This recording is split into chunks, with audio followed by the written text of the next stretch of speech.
Maar hij is iemand die ik ben een korte lijn in het spelen zitten.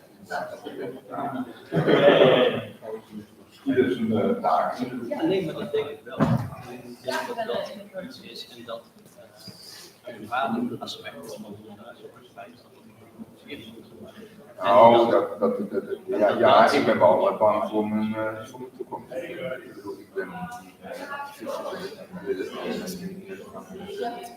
gewoon een verder ook weer eindig. Ja, en dat is dan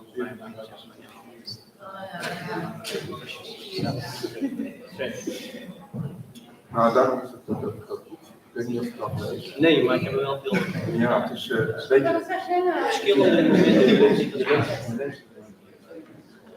en het staat zo op een rij. Ik ben mijn leven lang een adviseur gebleven, maar het is zo geschreven dat het voor mij zo is. En dan had ik niet verwacht, ik had hem niet gekost. Nou ja, weer moet je ook wel adviseren, maar dat is het niet. Het is echt een heel goed boekje. En ook wat ik wel leuk vind, nou ja, voor wat het waard is dat ze dus ook hou je mond vooral niet. Dus ik heb heel veel collega's die dan met de mond wel beleiden, misschien dit klas, maar ondertussen dan opmerken iets anders te doen. Wegkijken. Ja. Dat accepteren. En allemaal mij staan dat ik assistent waren. Nou, ondertussen. Ja, ik heb dan. Nee, ja, ik ben een broertje. En vorig jaar had ik 3 collega's die mee naar de arts en die wilden tegen dat assisteren, maar die hebben mij dat gedaan. Ja. En dat vind ik wel belangrijk hoor. Ja, maar ik weet niet, ik vind dat ook een mooie. Ja, dat hotel Gradatie. Dat is ook zeggen van, hé jongens, dit gaat er niet gebeuren. Collega die Heel erg. Wil je dat? Wil je dat niet? Want het kan ook. dat weet niet. Dat ik ook weer. Is dit leuk dat ik erbij We gaan het zien. maar ik ga het maar En anderen zeggen ja. iedereen van zo. Of misschien wel, maar ik vind het waar. Nou, je gaat het horen. Ik heb het wel. Soms kan het wel, maar dat ben ik wel. Nee, maar ik denk dat Ik ben oud en ik ben wel best wel oud. als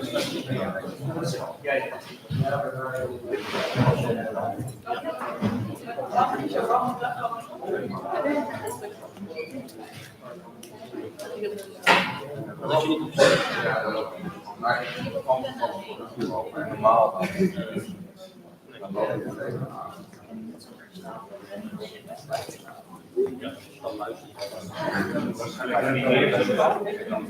Hey, do you know where my material went?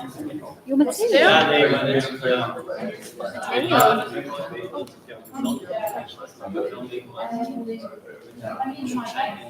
Die bags, which is van... Nee, het zijn Ja. ik geloof dat I'll keep these here, won't open them yet in case you need to. What time is it?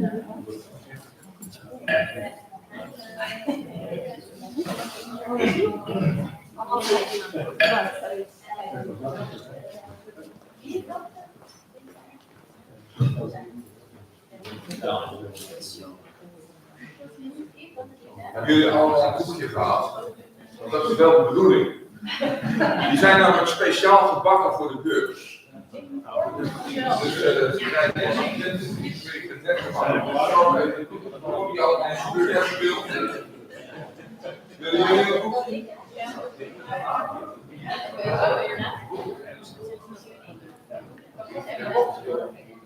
Hoor je?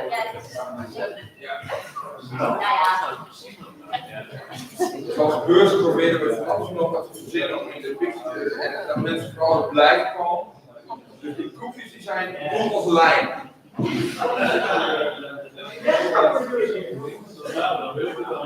Ja, hè? Heb je hem al gestuurd? Oké. Waar is het? Dat weet ik dan nog niet. Maar ik vrees. Kijk, dit is Den Helder, hè? Dus of het dan vegan is, dat vraag ik me af. Dat is een boterkoekje.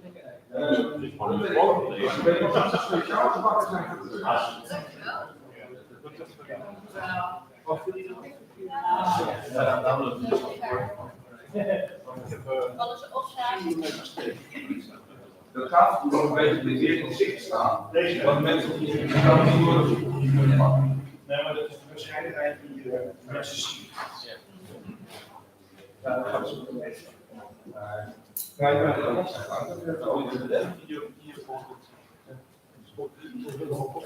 Ja, nou ja, dat mag niet.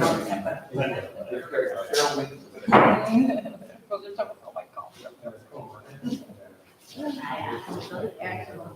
Ja, dat had ik ook gewoon met een patch.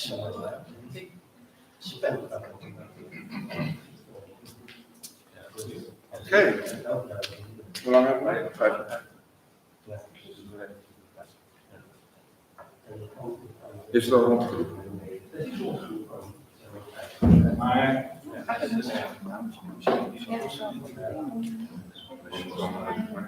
Een feestje.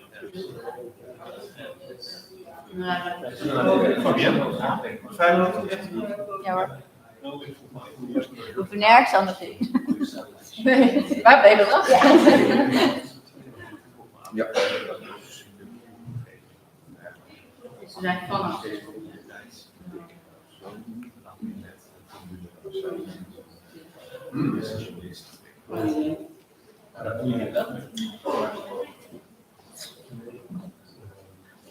Ja, ik wil in ieder geval ja, anders maken de.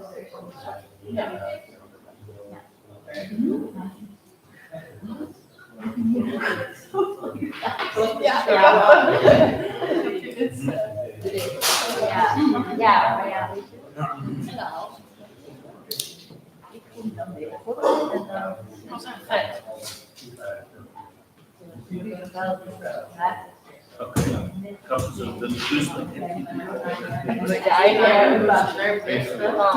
het is gewoon overgestoken.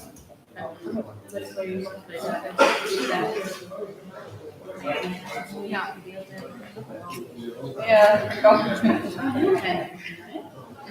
Ik heb zo even naar die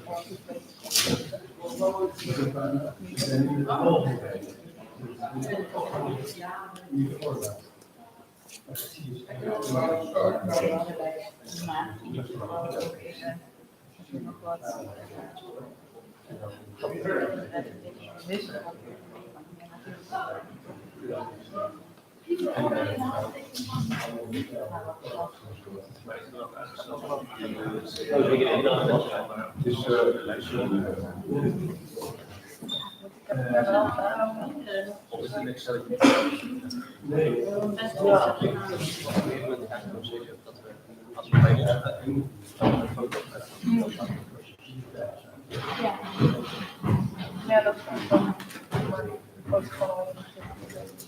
En dan nemen we het dan mee.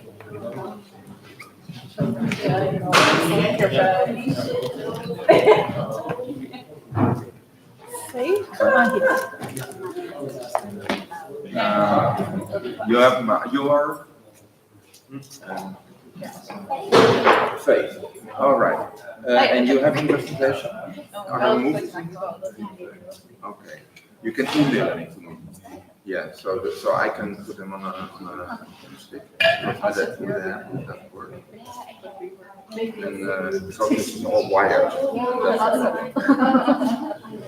Yeah. Yes. Yeah.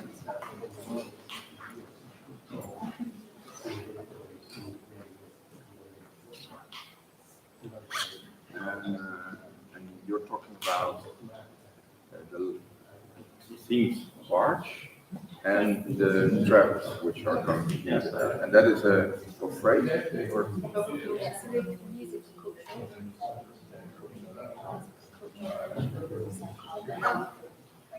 what kind of cargo?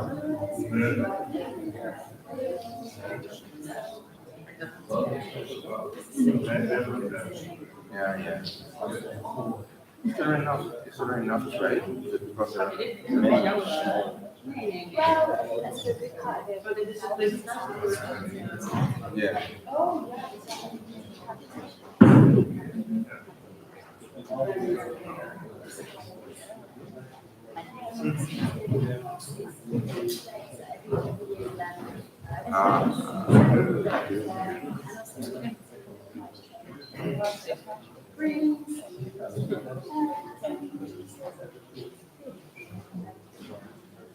So we won't be doing that. Mhm.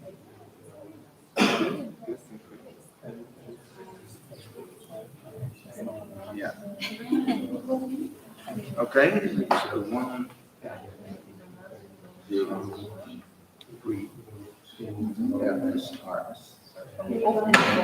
R and then SG.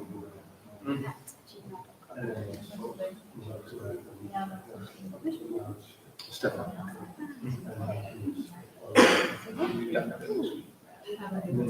Yeah. There is, but I have no clue what the. Yeah.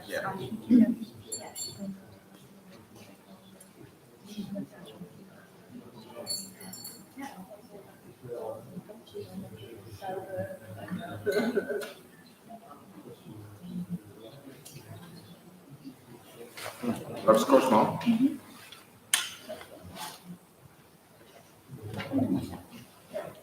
Is Cosmo nog aan het mensen deze kant op gaan? Ah, oké.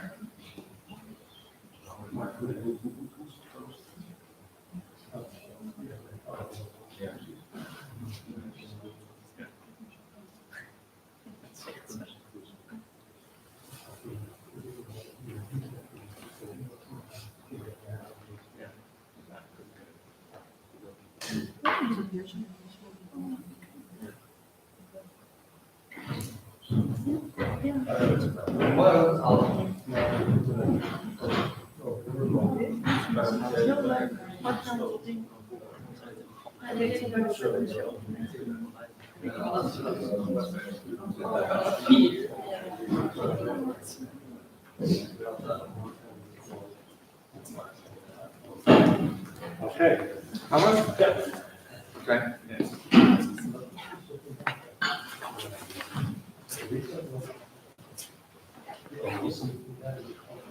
Als het goed is, doet hij het. Perfect. Dames en heren, ladies and gentlemen. For those of you who do not know yet, this is going to be in English. We will talk very slow. Mijn naam is Cosmo Wassenaar, Enkhuizen Nautical College, Enkhuizen Zeevaartschool. And this whole day is being organized by us. You're welcome. You can take a cookie and listen to wonderful stories. This whole day is going to be organized by us. We did invite all our students, which is 150 in total. Some of them are there. Yeah, but I think some of them are also sleeping in.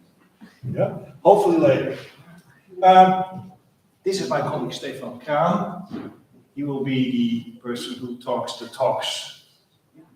What do you say? Or sort of lays the connection between the talks. So, without further ado, I want to give the microphone to Stefan and enjoy today. Thank you for coming. Thank you.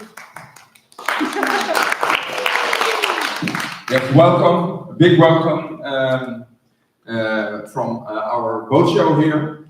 And my name is Stefan Kraan. I am hosting 3 days program here in this theater.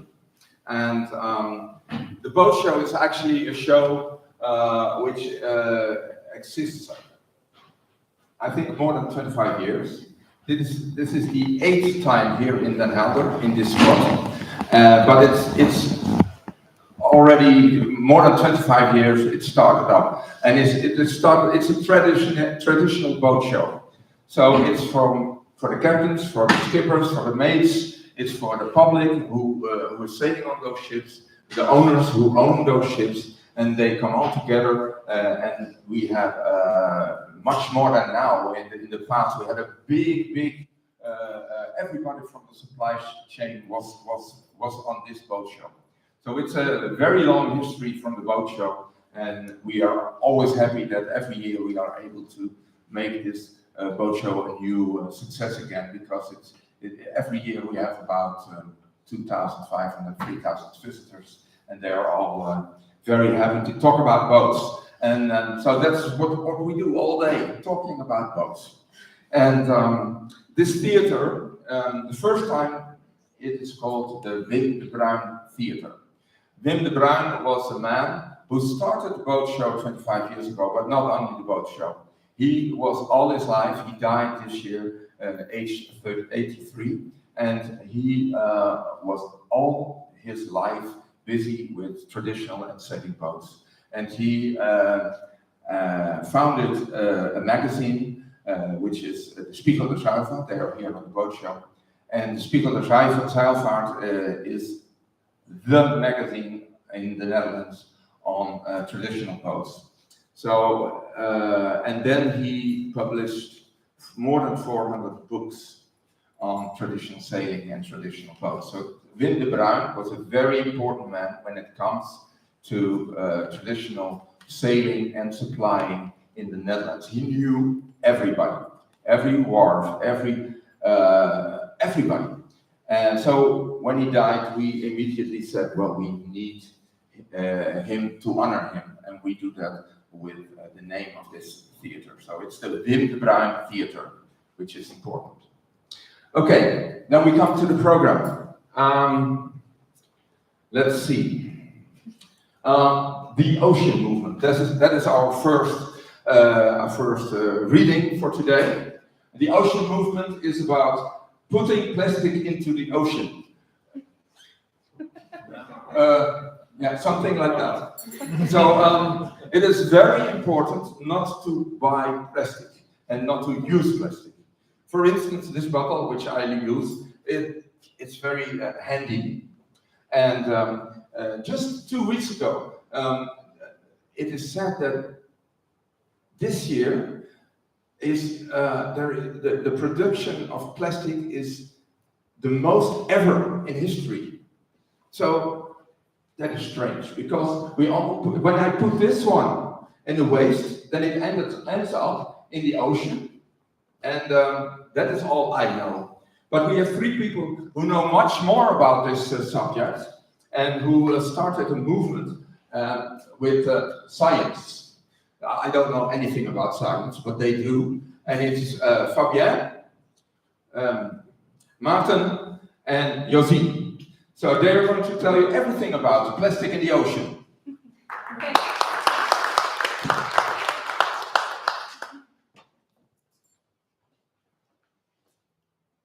Let's see if this one works. Yes, thank you. Welcome, all of you. Before we get to our foundation, I want to come to you, because we're all here because we have a big love for sailing or the ocean. And maybe that's because we enjoy the freedom and the adventure we experience while sailing. Maybe it's because the craftsmanship on board, all those ropes, all the woodwork on board. Maybe it's the feeling of kinship with all the crew on board. Or maybe it's just because sailing, being out there on the ocean, gives us freedom. And this is what is uniting us all. It is something that we want to keep this connection alive to the ocean and to sailing. And in this presentation, we're going to take you on our expedition. And we invite you to join us. So to start, I would like to ask you to close your eyes for a brief moment. You feel the breeze on your face. A gust of wind blows in the sails. You hear a soft creaking of the mast, the gentle push of waves against the hull. You're sailing, free, carried by the rhythm of the ocean. But then something breaks that spell. A plastic bottle turns by. rope all tangled up. Together with the crew, we hoist the research net on board. And next to the algae, the seaweed, and small microorganisms, we see colorful particles, microplastics. In that moment, you realize the ocean that gives us so many things like freedom, tranquility, adventure, is quietly crying for help. On this ship, we decide not to look away. Together, we hoist the sails, not just for adventure, but for purpose. You may open your eyes again. Unfortunately, we hear more and more stories about our oceans being filled with plastic.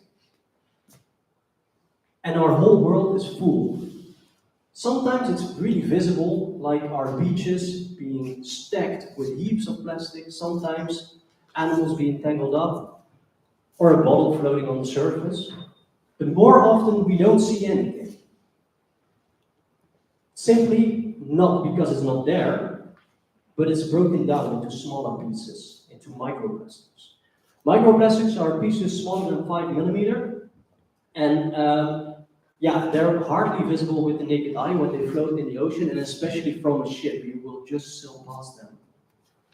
And that's something we thought, and we see that microplastics or plastics are a problem throughout the whole life cycle. We find them everywhere, and what we notice is that during the production, during the shipping, during the manufacturing of plastic products, or the use of the not so smart designs, but also at the end of life, we see that these plastics leach into our environment.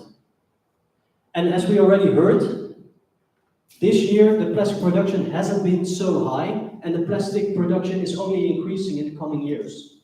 Also, the use of plastic is increasing. We're using it for much more items, sometimes even single-use items that we keep on using. And it's spread through our whole life cycle. And we see that during every stage of that life cycle of the plastic, it ends up in nature. Maybe as a net, maybe even before it becomes a product. Do you guys know what that middle picture is at the top? Does anyone know? Those are pre-production plastics. Those are nurdles, called by the environmental movement. And these are, for example, in 2019, if I'm correct, with the disaster of the MSC Zoe, which lost some containers along the way, those nurdles were also on board, inside one of those containers. And they ended up in huge amounts on our islands, especially on Vlieland and on Terschelling. They had major cleanups to get rid of these small nurdles. And these nurdles were on their way of becoming a plastic product. So even before they are a plastic product, they already end up in nature. And what we see when they end up in nature with the bigger pieces, they tend to pose a risk for wildlife, for ingestion of entanglement, like a seal. But what we also see, that these larger pieces are also a risk for us while we're sailing, because they can also tangle up in the pieces of the ship. And of course, all these pieces of plastic really are ugly when they're in so the aesthetic aspect of the plastics in nature are really horrible. Next to that, we see that these microplastics, the bigger pieces of plastic, break down in smaller pieces into the microplastics, smaller than 5 millimeters. And we see that these plastics, the microplastics, are found everywhere, in the deepest trenches of our oceans to the remote locations of the Antarctic. And what we also see is that researchers now find these microplastics even inside of us. In different parts of our body, microplastics are present. So in this sense, we see that this risk of microplastics is not only a risk for wildlife and for nature, but also for us.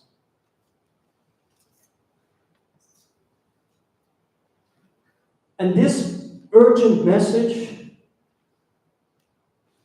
in combination with our love for the ocean, created a movement, the start of our foundation. It started with these three guys. It was a sailor, a biologist, and an event planner, coming together, trying to invite people to go out at sea, experience the beauty of nature, and in combination with research, microplastic research, lectures on the problem of plastic pollution, but also coming together and looking at opportunities and solutions for this plastic problem.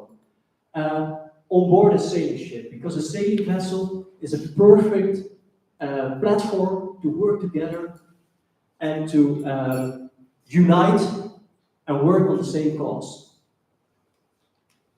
And fun fact is that Thomas van Thiel is a former student of the Enkhuizen Zeevaartschool.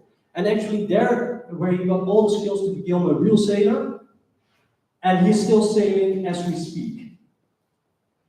Fast forward to this year, maybe familiar faces. 2025, we have the same mission. We have the same urgency of the story of telling people what's going on with plastic pollution and what we can do about it. So we still take people out on the traditional sailing vessels to unite them, but also to show the beauty of nature, but unfortunately also confront them with what is happening with our environment. We are Josie, Fabienne, and me, Martin, and we are the board of the foundation, the Ocean Movement. We're on AMBI, we're a charitable status, and we're based in Amsterdam, in the Netherlands. Another fun fact, we have another former student within our crew, former student of the Enkhuizen Zeevaartschool within our crew, and that's Fabienne.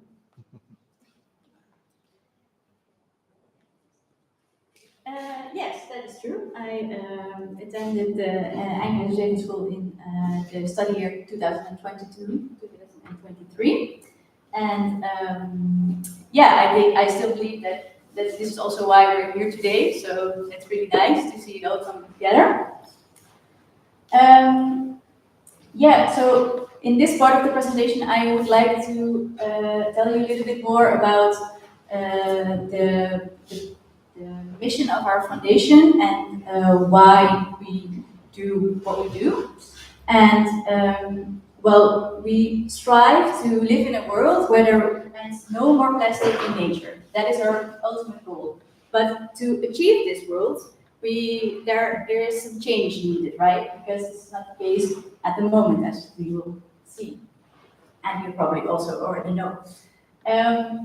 And to accomplish this change, we use three core elements. And the first one is science. And this one is quite obvious. We use a research method to show the plastic pollution to our participants. And in that way, our research method is actually a tool to show this. Then we have and all of our storylines is backed up with science-based evidence. And of course, we have the sailing part. Sailing, we choose sailing because we are investigating directly the waters that we sail in. So we think it's a really nice combination.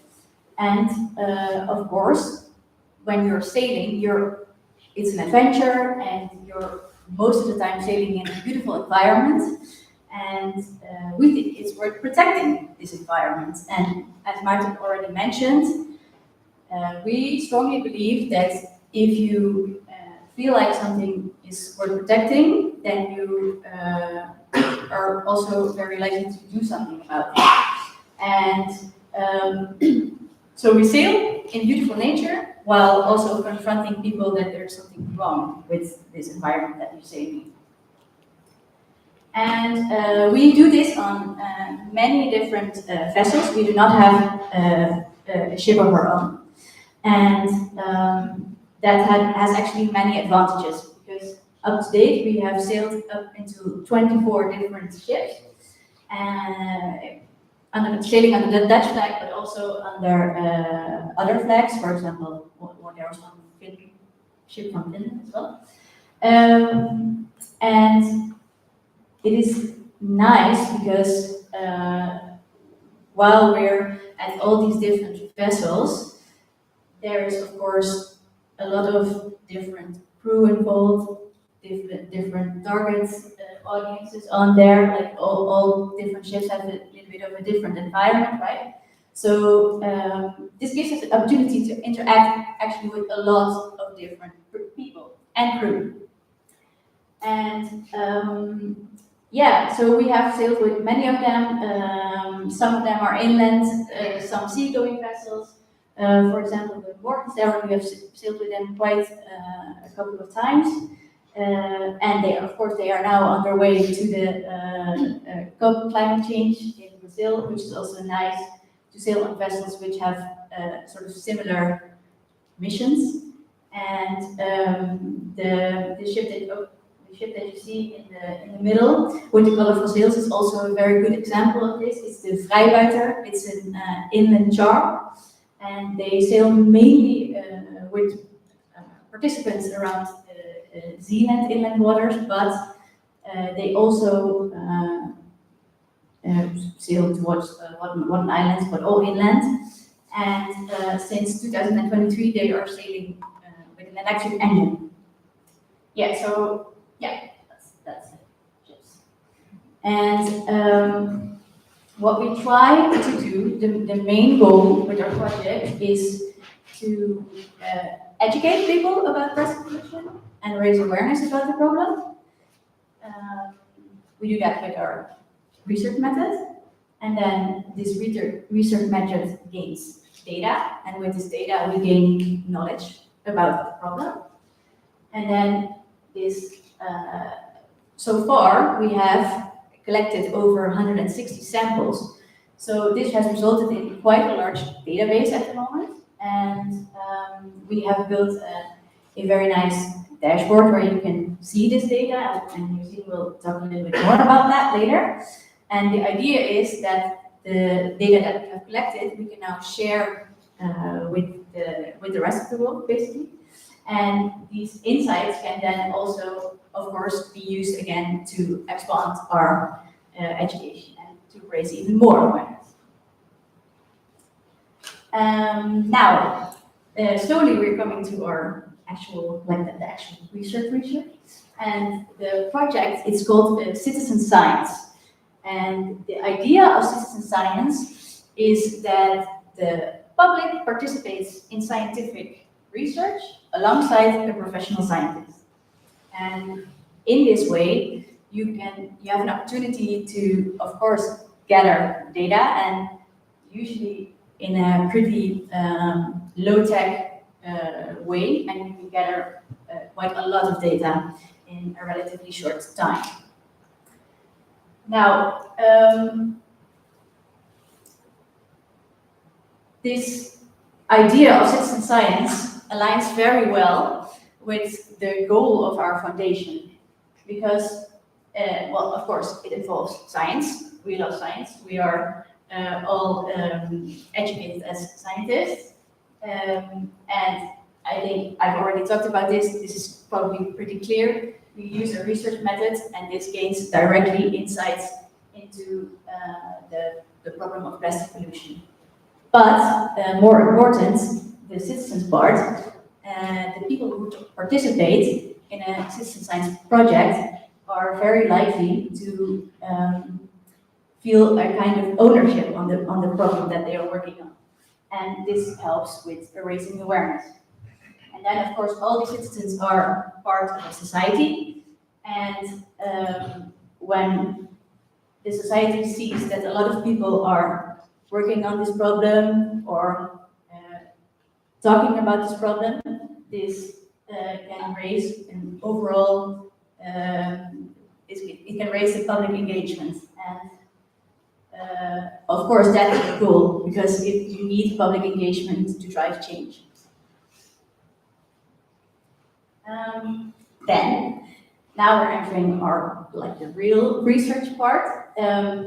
How do we do it? Well, we have a research net. You can see it here on the bottom. And this research net is called a Manta Troll. And you can while putting it next to an actual manta ray, you can see why it is called a manta troll. The design is based on the looks of this lovely manta ray that you see over there. Similar to the ray, our net has a large mouth opening. It has some wings that stabilize the net on the water, and that's needed because with our recent net we only skim the surface water that we sail in. So with the wings, we keeping it nice and stable even when sailing conditions are a bit rough. And then what happens is you tow this net for about 30 minutes alongside the ship, and then in the back you can see there is the long white thing. It's a net, and it has a very fine mesh size, 300 micrometers to be exact. And this is very, very small. And what happens if we tow the net along the ship? We, of course, water passes through, and then we filter the water. Actually, it's also very similar to what a manta ray does while feeding. And if we then, after 20 minutes, hoist the net back on board, then all of the things that are caught in the net, of course, the water passes through, but organic material, sand, other particles, and of course the plastic particles, they are caught in the net, and then when it's back on board, we hose it down so that all the material ends up in this part, the end part of the net. We call it the cut end. And what then happens is we take the cut end off, we put all the catch basically in a set of sieves, and this first sieve has a mesh size of 1 millimeter. And why 1 millimeter, you might ask? Well, that is because we do all of our analysis on board. So that means we do not have access to a lab, and we do not even have a microscope. So we have to be able to see the particles in order to analyze them. And if they become smaller than 1 millimeter, you cannot really tell with the naked eye. So we do not use particles smaller than 1 millimeter in our method, but of course they are microplastics as well, and they are there. Now, the second sieve is one that with a mesh size that is similar to the net, and that is because we do not analyze this at this moment on board, but you can. So if you want to, we can also take this sample, but we have to take it to land in order to process it further in the lab.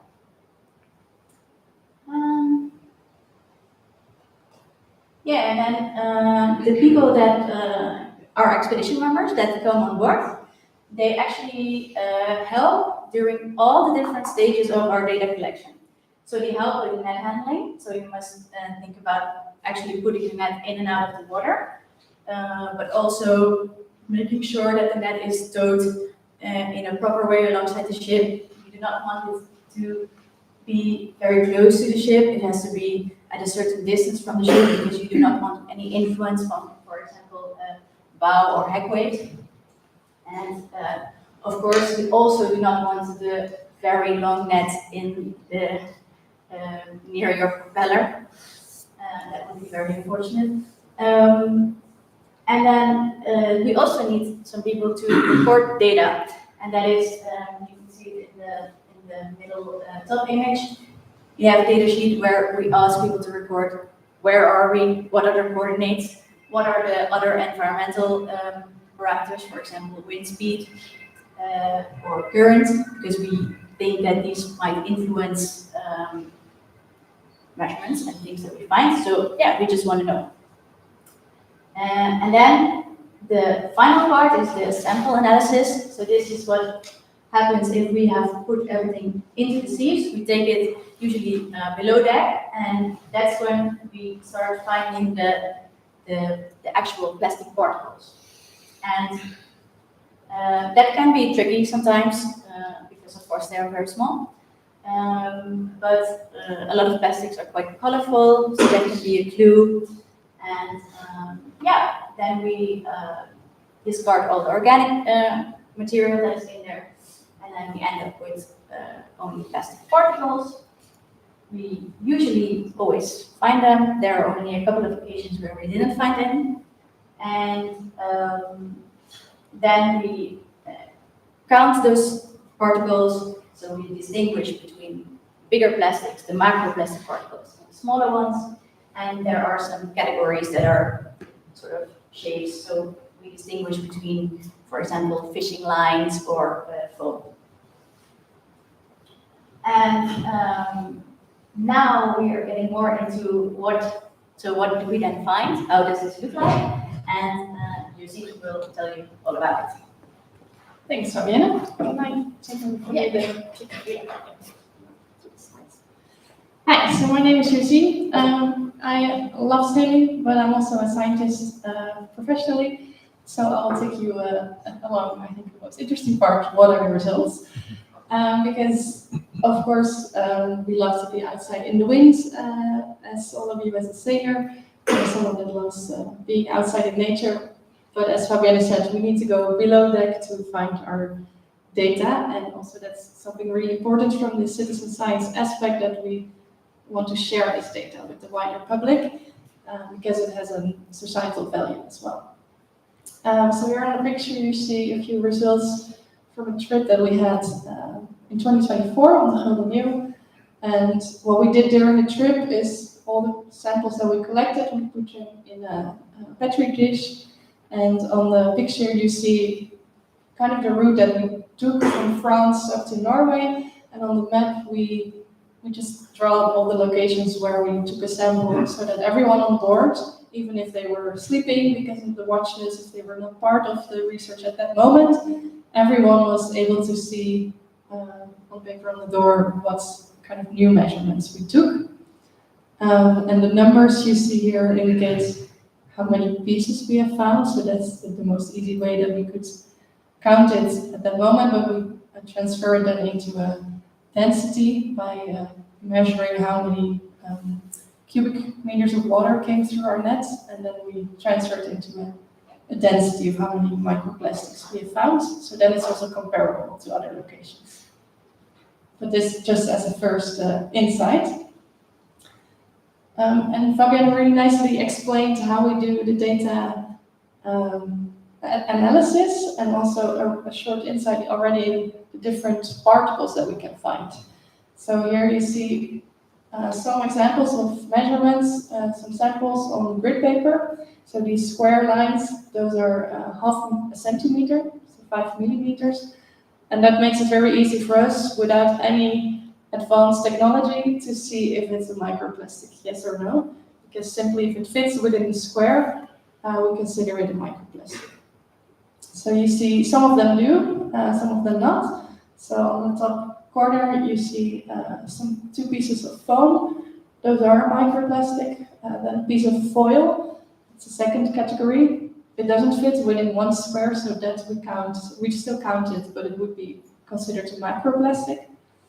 And then a lot of the knurls that Maarten also showed in the beginning, those are the pellets that haven't been a product yet, but we often find them in the middle of the ocean as well. And most of the times, that's also the particles type we see the most are fragments, so undefined shapes, forms, often with hard or weird edges, because they are really shredded off from a larger piece of plastic. Then as a final category, we have the lines. So those are here on top, usually from fishing nets or other type of rope that is floating in the water. And then, as I already showed on this rough sketch that we had on board, that's what we show to the people at the moment, but in the end we collect all our data. And we have done many expeditions already. We have sailed on 24 different ships, and we've visited many different countries and seas.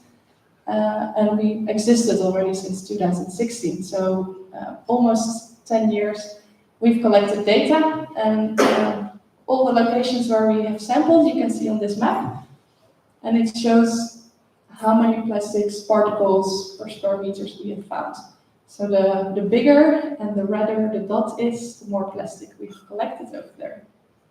And for us, this is a really nice way of showing the impact that we've created, the places we have visited, but it's also a way of giving back to the citizen scientists, the people who were on board, to see what we do with their help and the data that they have collected. It all comes together. Then I would like to zoom a little bit more to the Netherlands, actually the Wadden Sea. Here you see Den Helder also, so this is the location where we're now. And we have collected also quite some samples in the Wadden Sea. Way more space to collect more. But you see we have done a lot of trips departing from Harlingen, because that's where one of our partner vessels is located.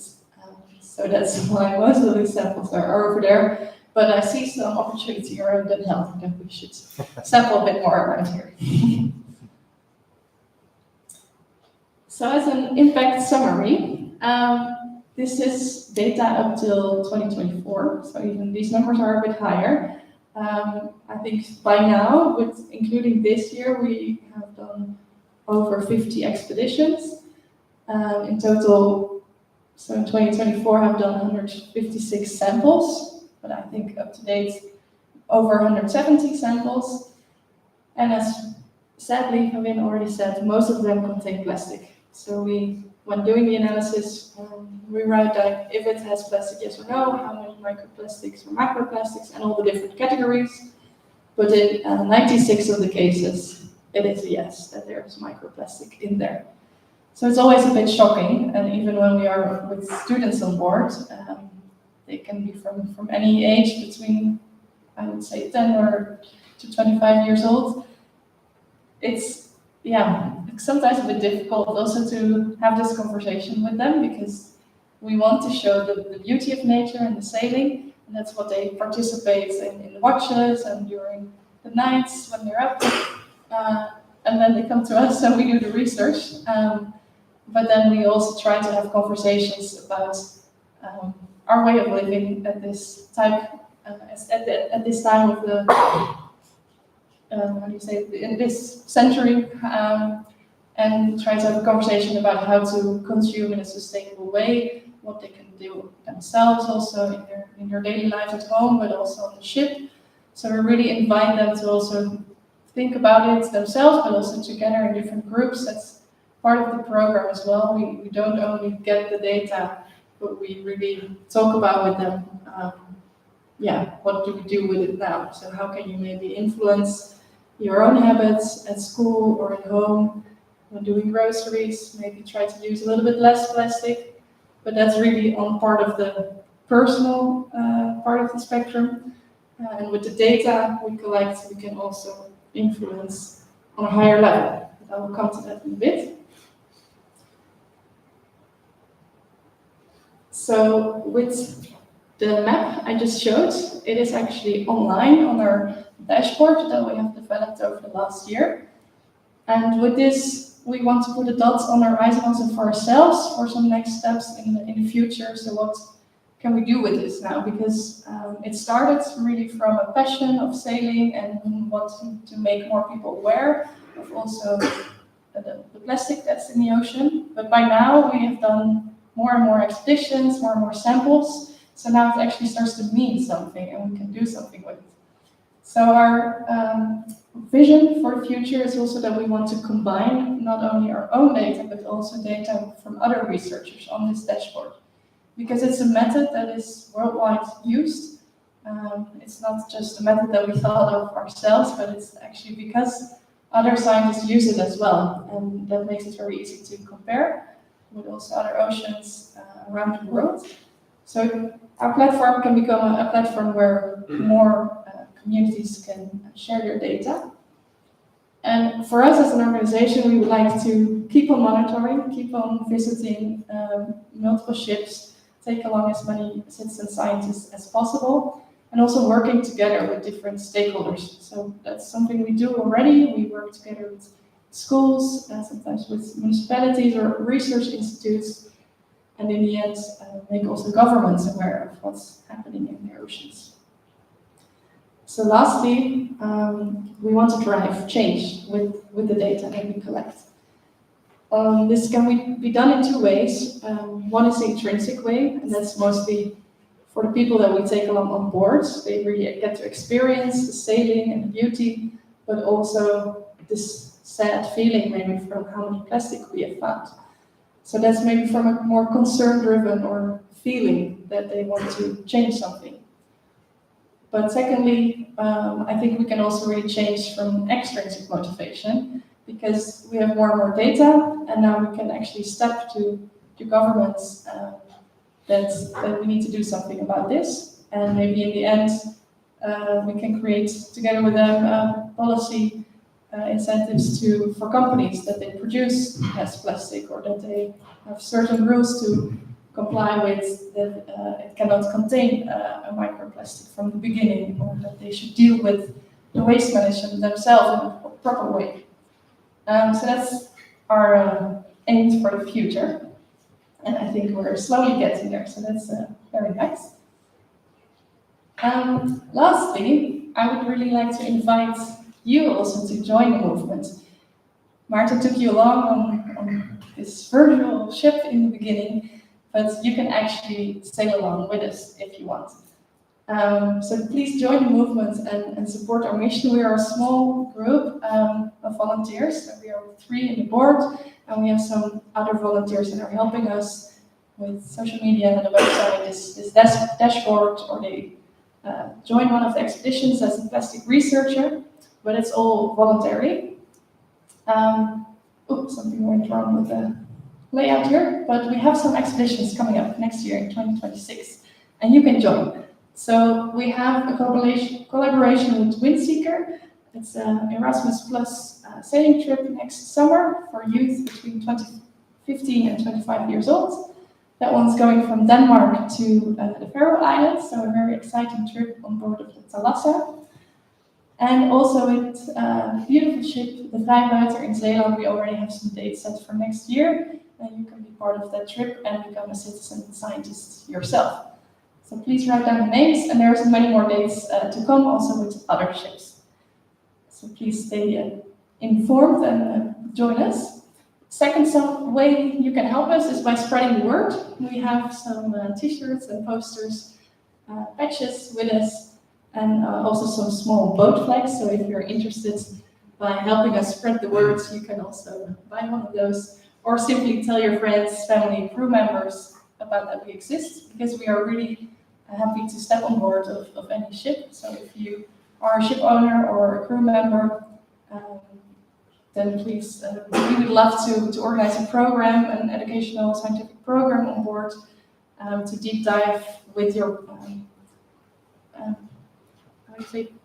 the people on board, the guests on board, to dive into the microplastic research with you. And lastly, of course, any donation is also welcome, from small to big, but you could help us make it possible to get new research material, or get more trips actually happening. And then you can also step on board. So if you want, you could help us with a small donation. That's also very appreciated.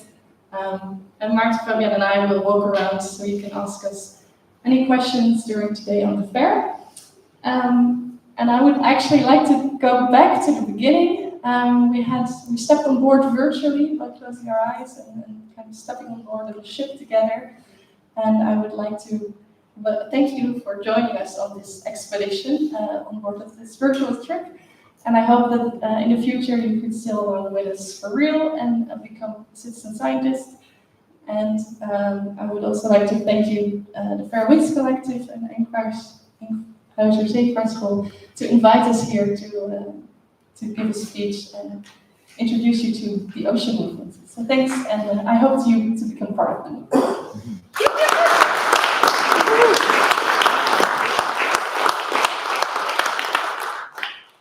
I think we have some room for questions. Ja, dankjewel. Hartstikke leuk. Ik heb trouwens nog wat data voor jullie, want ik heb begrepen dat jullie heel veel data nodig hebben. Oh ja. Sorry. Yes, I still have some data to give to you.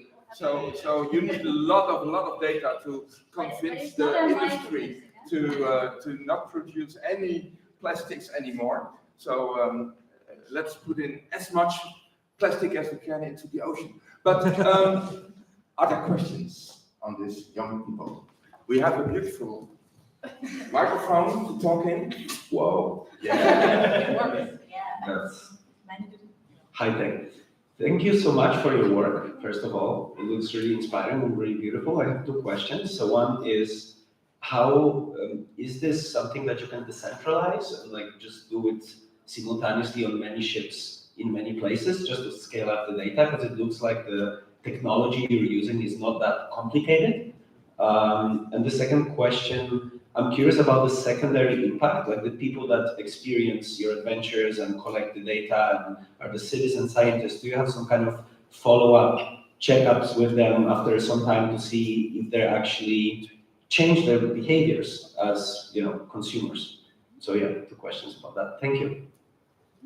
So the first question on scalability and sharing. Actually, the method we use is developed by the Five Gyres Institute from the United States.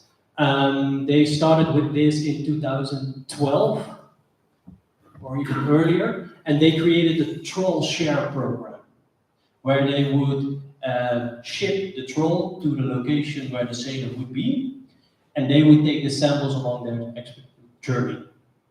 And these were small yachts. It was started by Marcus Ericsson, who was sailing around the world taking these samples. And he thought, hey, other people can also do this, so why not share? So that's why they've developed this citizen science protocol, which everybody can do. You need some investments, some initial investments, because the net is a scientific grade net, a flow meter is expensive, the sieves are scientific grade, but when you have that investment, then everybody can do it. And actually this example is perfect because the last trip we did in Zeeland on the Vrijbuiter, one of the participants is living on Antigua, is sailing on traditional sailing ships there with youngsters, trying to get them off the island on the water, and is doing this exact same research. They came for a training, but they're now also gathering data, and they're gonna share that data with us. So thank you for this question, because it is scalable. I would also like to add that, yes, this is a method, it's not designed by us, it's developed by the Five Gyres Institute. And is it on? Yeah, it's on. Oh, yeah. And there are also other ships, for example, the Bark Europa and Tilvera, who is also a part of the Fairwinds Collective. They are also doing the same type of research. So I think this would be the first steps maybe for us to invite them to share our data on this platform. Then I think we had a second question on the people that step on board. What kind of impact do we leave with them, and do they change their habits maybe? So I can answer that. I think mainly for the youngsters that join one of the Erasmus Plus expeditions, they really, for them it's really an impact. But not only sailing and going on such an expedition for 2 weeks with a group of people, but also this. And I have a few examples from last year. For example, we not only did the data collection, but as I said, also a quiz, and we had a visit to a research institute in Belgium, and we really had some enthusiastic students that also because of this started to think about their future careers, maybe wanting to go into marine science as well for a job. So that's one example. One of the students on board of those trips also reached out to me later on that they were really interested in what we were doing and want to help us as an organization. So they even offered to volunteer for us and maybe do the same type of guiding the research as we do.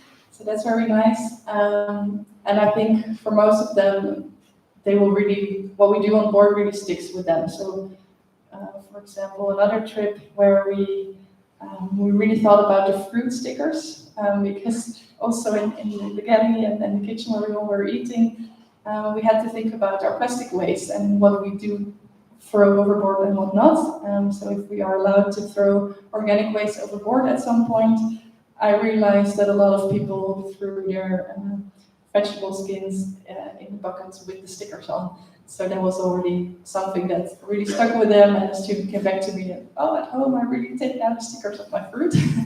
So those are really small examples, but it really sticks with the people, yeah.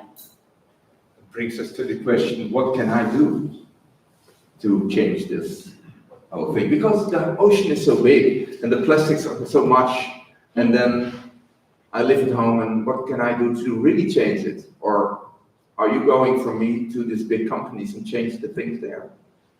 That's a very good question, because it feels like a very big and overwhelming problem, and indeed you might feel very small as an individual, but I really believe, and we as an organization, that it starts small, and that if we create together bigger waves, that it in the end reaches the companies and governments that needs to do something with this. So our approach is also from the small steps, that you can change your own habits from not drinking from this bottle, but from the two behind you, for example. But we also don't want to put all the, how do you say it, the verantwoordelijkheid, all the responsibility on the consumer, because I think the big companies are responsible, and it's not this small bottle that is gonna pollute the whole ocean. So with our data and the dashboarding, we hope in the end to change regulations about this as well. We hebben tijd voor nog één vraag. Time for one question. Yeah? You can throw it. You can throw it. Yeah. Kick it. Well, to stick with that, do you see any positive signs of political change on this issue? If I can take this one, yes. Luckily, we see change, and unfortunately, we all know that the political system is slow, and it takes a lot of time and a lot of people talking. But one of the best examples is the Single-Use Plastic Directive that's been installed 2 years ago, about the straws, the cups, and the single-use plastics that are mostly found on the beaches, the highest concentrations.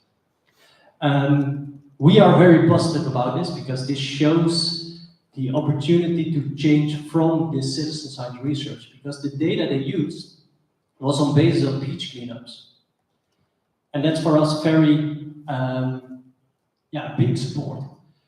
You can be cynical and say, yeah, but those single-use plastics, a straw, what is the problem? But at the moment, we really see, for example, in the past we had the Q-tips where we could clean our ears with. They were made of plastic. Now they can only be made of paper. And we see a decline in finding them on the beaches. Also with the straws, of course, and with the bigger items that we recognize, we see a steep decline of these particles. So that shows that legislation works.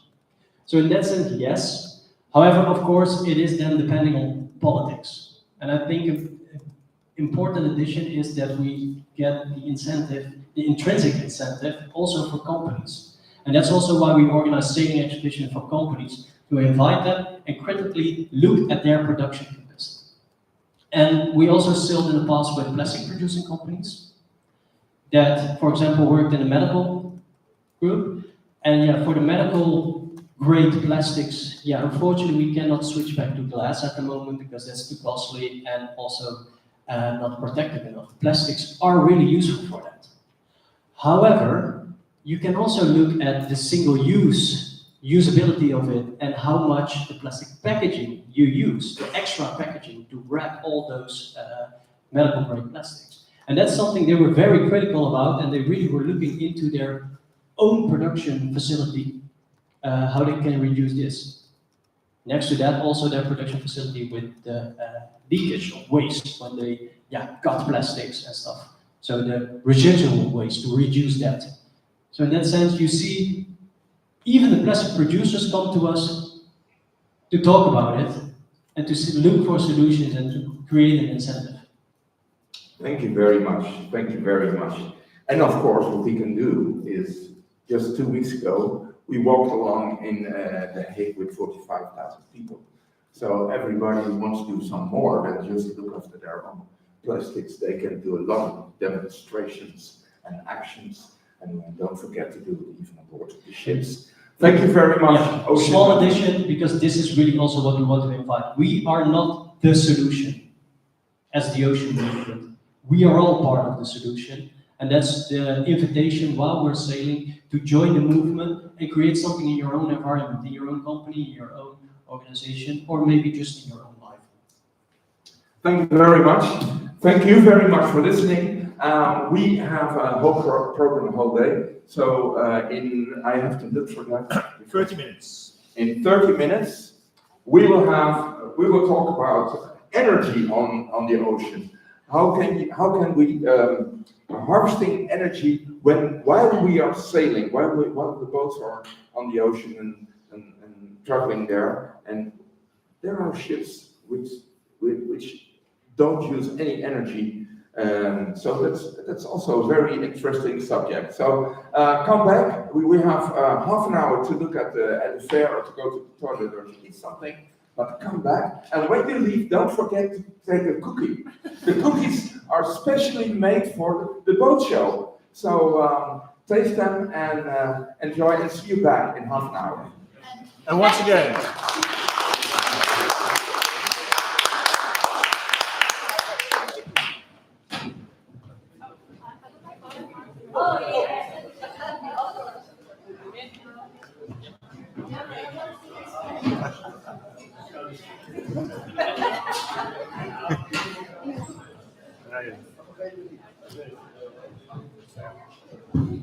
and